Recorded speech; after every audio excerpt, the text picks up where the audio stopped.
नांदेड जिल्ह्यातील अर्धापूर तालुक्यात एका वृद्ध महिलेच्या निर्घृण खून प्रकरणाने परिसरात तीव्र संतापाची लाट उसळली असून आरोपीला तात्काळ अटक करून फाशी देण्यात यावी या मागणीसाठी आज अर्धापूर येथे जोरदार मोर्चा काढण्यात आला।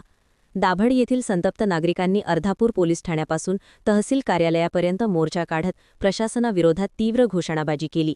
28 जानेवारी रोजी अर्धापूर तालुक्यातील दाभड परिसरात वृद्ध महिला पार्वतीबाई सूर्यवंशी यांचा दगडाने ठेचून निर्घृण खून करण्यात आला होता। या घटनेला अनेक दिवस उलटूनही अद्याप पोलिसांना आरोपीला अटक करण्यात अपयश आले असून यामुळे नातेवाईकांसह संपूर्ण गावात प्रचंड संताप व्यक्त केला जात आहे। या पार्श्वभूमीवर आज काढण्यात आलेल्या मोर्चात शेकडो नागरिक सहभागी झाले होते। आरोपीला तात्काळ अटक करावी, खटला जलदगती न्यायालयात चालवावा आणि दोषींना फाशीची शिक्षा द्यावी अशी ठाम मागणी मोर्चेकऱ्यांनी केली। पोलिसांच्या कार्यपद्धतीवरही यावेळी प्रश्नचिन्ह उपस्थित करण्यात आले। मोर्चादरम्यान कायदा व सुव्यवस्थेचा प्रश्न निर्माण होऊ नये म्हणून पोलीस बंदोबस्त तैनात करण्यात आला होता। या प्रकरणात लवकरात लवकर न्याय मिळावा अशी मागणी नातेवाईक व ग्रामस्थांकडून करण्यात येत आहे। नमस्कार, मी अन्नपूर्णाबाई लक्ष्मण खंडागळे दाभडची। नमस्कार, या पार्वतीबाईवर नुसता अत्याचार झालेला आहे, तसंच आम्हाला घाबराले। आम्ही पण शेताला जायना झाले, आम्ही पण शेताला जाऊन काम करून खाणेवाले आहेत। आता इतक्या महिला आल्या, आता आमच्यासाठी काही न्याय करावं, न्याय द्यावं तुम्ही। आता आम्हाला हे पोलीस लोक काय करत असतात, पोलीस लोक आम्हाला काहीच द्यायना। आता आम्हाला हो हो करतो करतो म्हणायचं, पुढे चल येतं, करतो करतो नाही पुढे चल येतं, काहीच नाही। 10 दिवस झाला आम्हाला काहीच न्याय भेटला नाही। आम्हाला न्याय भेटायला पाहिजे, आम्हाला न्याय द्यायला पाहिजे तुम्ही। आम्ही काम करून खाणेवाले आहात। घाबरले आता, आज बाई आमची बिमार पडलेली आहे, दवाखान्यामध्ये ऍडमिट आहे। आता तिचं काय करायचं? हा, या पोलिसांना पाय उचलायला पाहिजे। हा, हे शासन आम्हाला काहीच करू शकत नाही, आम्हाला काहीच देत नाही न्याय। मनाचा जय भीम। सर्वजण मला ओळखतात।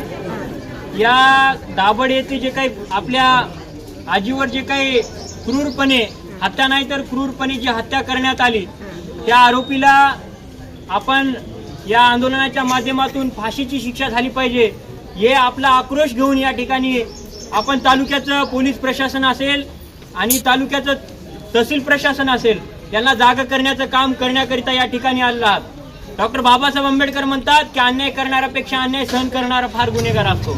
आपल्याला अन्याय सहन करायचा नाहीये आणि हा दाभडचा विषय नसून, हा जिल्ह्याचा विषय नसून, हा राज्याचा विषय झालेला आहे।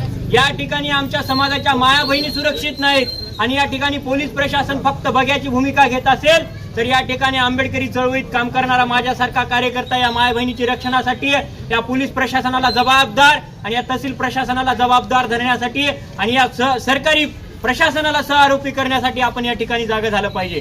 आमची सुरक्षा हे पोलीस प्रशासन करत नसेल तर या पोलीस प्रशासनाला आपण जागा करण्याचं काम करूयात।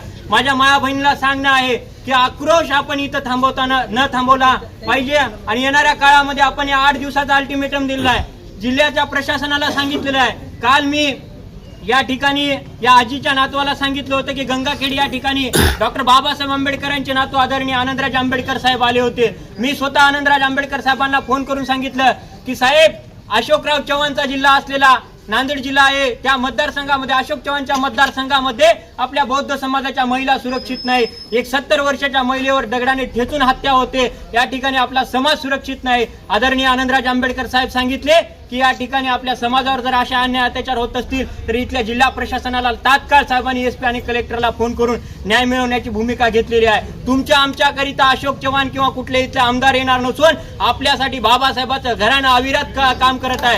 त्यामुळे मी सांगत आहे की अन्याय सहन करू नका। या ठिकाणी दाभडचा विषय नसून हे तालुक्याचा विषय आहे। मी लय लांबचा नाही, मी येळेगावचा आहे। तालुक्यात भयभीतीचं वातावरण झालेलं आहे। माझी आई स्वतः म्हणली की आज एक 70 वर्षाच्या महिलेसोबत असं झाले तर तालुक्याच्या महिला कशा सुरक्षित राहतील। त्यामुळे तुम्ही अन्याय सहन करू नका आणि आम्ही सोबत आहोत। मी आनंदराज आंबेडकर साहेबांच्या संघटनेत काम करतो, विद्यार्थी आघाडीचं पद आहे, मी चळवळीत काम करतो, माझ्यावर देखील गुन्हे दाखल आहेत। असं समजू नका की आम्ही गुन्ह्याला भीतो, पण या ठिकाणी या प्रशासनाला सांगणं आहे की जर तुम्ही आमच्या सहनशीलतेचा अंत पाहत असाल तर नांदेडच नाही तर महाराष्ट्र पेटवण्याची ताकद आमच्यात आहे। या ठिकाणी आम्ही फक्त 8 दिवसाचा अल्टिमेटम दिला आहे। या 8 दिवसात जर या आरोपीला फाशी शिक्षा आणि पकडून जर पोलीस प्रशासनाला सापडत नसेल तर या ठिकाणी सीबीआय कडे चौकशी द्यावी आणि या ठिकाणी या महिलेला न्याय द्यावा। या महिलेला न्याय नसून या बौद्ध समाजाला न्याय द्यावा, हे आमचं म्हणणं। एवढं बोलतो आणि जय भीम। आणि या ठिकाणी या भोकर विधानसभेचे आमदार जे त्यांच्या जातीवर अन्याय झाला तर तात्काळ भेट द्यायला जातात आणि या ठिकाणी आमच्यावर अन्याय होतो, आमच्या बौद्ध समाजाची महिला ठेचून मारल्या जाते, आमदार कुठं झोपीत आहे, त्या आमदारांनी देखील या बौद्ध कुटुंबाला भेट देण्याची काळाची गरज आहे आणि मतदान देताना विचार करा. हे लोक आपल्या मौतीवर, आपल्या मड्यावरचं टाळूवरचं लोणी खाणारे लोक, त्यांना जागा ठेवा. बौद्ध समाजाने आमच्याकरिता अशोक चव्हाण प्रतापराव नाही नसून या ठिकाणी बाबासाहेबांचे नातू, एवढी जाणीव ठेवा. दादा काय नाव आहे तुझं? माझं नाव यश सूर्यवंशी आहे दादा. मी दाभड येथील रहिवासी आहे. माझी आजी पार्वतीबाई प्रतापराव सूर्यवंशी यांच्यावर 28 तारखेला झालेल्या अत्याचाराबद्दल आम्ही इथं अर्धापूर पोलीस ठाण्यामध्ये आम्ही एक पोलिसांनी आजपर्यंत 8 दिवस झाले माझ्या आजीच्या गुन्ह्याबद्दल त्यांनी अजून कुठलीही दखल न घेतल्याबद्दल आम्ही सर्व इथे एक त्यांना बोलण्यासाठी आणि त्यांच्या विरोधात आम्ही काय कारवाई करायची याच्या बोलण्यासाठी आम्ही इथं आलेलो आहोत. तरी आमच्या गावातील सर्व लोकांचा आम्हाला इथं प्रतिसाद मिळाला आहे सर. तर आमच्या एरियामध्ये जो भोकरपाट्याचा एरिया आहे तिथे खूप प्रमाणात अशी दारू विक्री, मटका अशा अवैध धंद्याचा खूप मोठ्या प्रमाणात चालू आहे सध्याला. त्यामुळे त्यात गुन्हे खूप वाढत आहेत. त्या गुन्हे कमी करण्यासाठी आम्ही वारंवार पोलीस प्रशासनाला विनंत्या केल्या आहेत. त्यांनी आजपर्यंत कुठलाही त्याच्यावर पाऊल उचललेला नाही. त्यांनी पाऊल उचलत नाही म्हणून आम्ही खूप दिवस बसून त्यांची वाट बघली. आज उचलतील पाऊल, उद्या उचलतील, पण खूप दिवस झाले अजून त्यांनी कुठलाही पाऊल उचलला नाही. त्यात आम्ही वाट पाहून आम्ही सर्व माणसं संतापून गेलो. तो संताप आता पोलीस स्टेशनच्या बाहेर लोकांच्या रूपात दिसत आहे पोलिसांना. आमची त्यांना अशीच विनंती आहे की लवकरात लवकर त्या आरोपींना अटक करा, फाशीची शिक्षा द्या आणि माझ्या आईला न्याय मिळवून द्या अशी मी आपणा सगळ्यात विनंती करतो. आणि ज्या धाबे मालकांनी त्या आरोपीला कामाला ठेवले आहे त्यांनी कुठल्याही प्रकारचे त्यांच्याकडून डॉक्युमेंट घेतले नाहीत, त्यांचा आधार घेतलेला नाही. अशा प्रकारचे खूप प्रकारचे तिथे असेच आरोपी ते धाब्यावर कामाला ठेवत आहेत. ते आरोपी आमच्या आया बहिणींना असंच मारून गेले तर पोलीसवाले असे किती दिवस शांत बसणार आहेत? त्यांच्यावर काहीतरी कारवाई झालीच पाहिजे अशी मी सर्वांना विनंती करतो आणि पोलीस प्रशासनास सुद्धा विनंती करतो. जर असे झाले नाही तर पुढील पाऊल आम्ही काही बी उचलू शकतो अशी पोलीस प्रशासनाने खात्री ठेवावी.